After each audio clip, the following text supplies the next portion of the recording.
Hello YouTube and welcome to another video. I think this is my sixth one.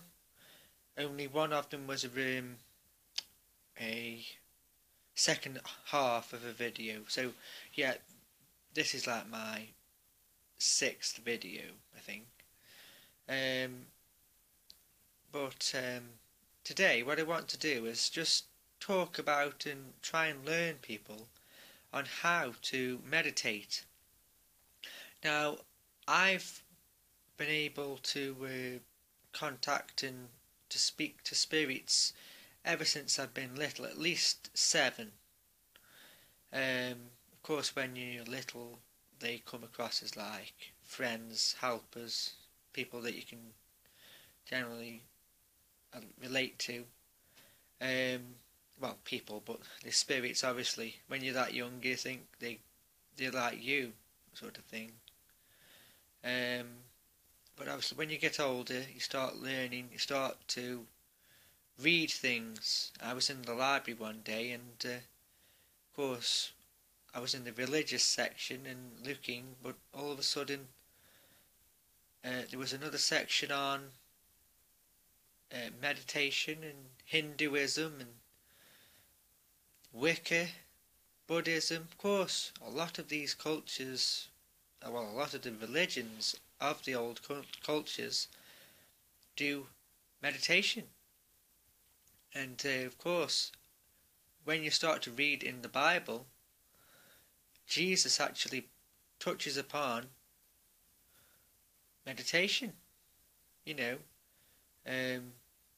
if your eye be single, then your whole body was filled with light.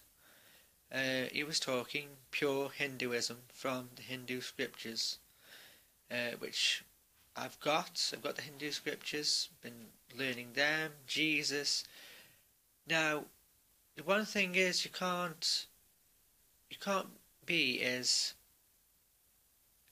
don't limit yourself in one way of thinking.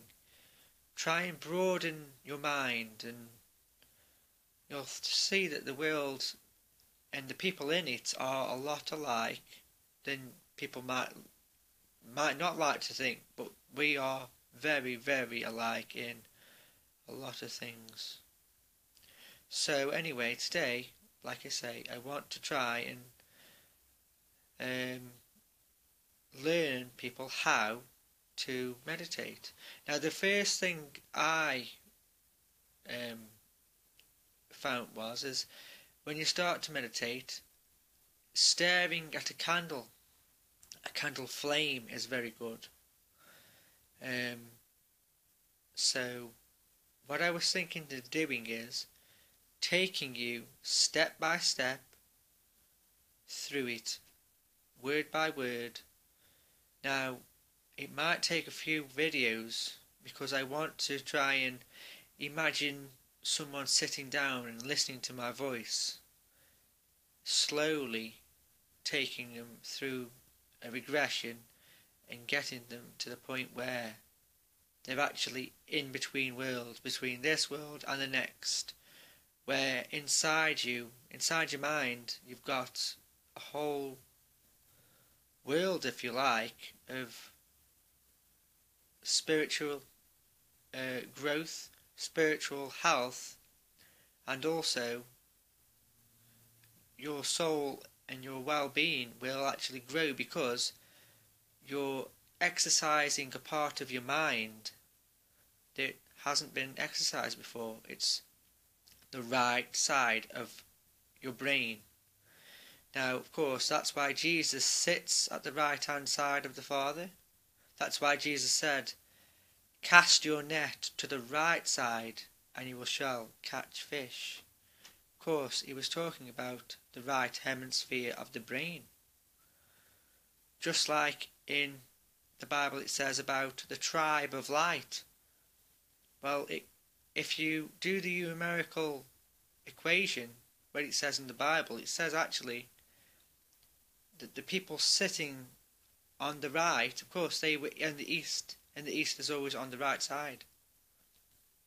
So that's another pointer to the right side of your brain.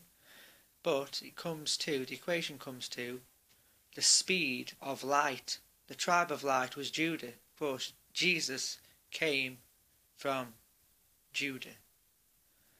So, without any further ado, I'm going to show you now how, basically, just to stare at a candle. So, I'll just pause it a second and get set up.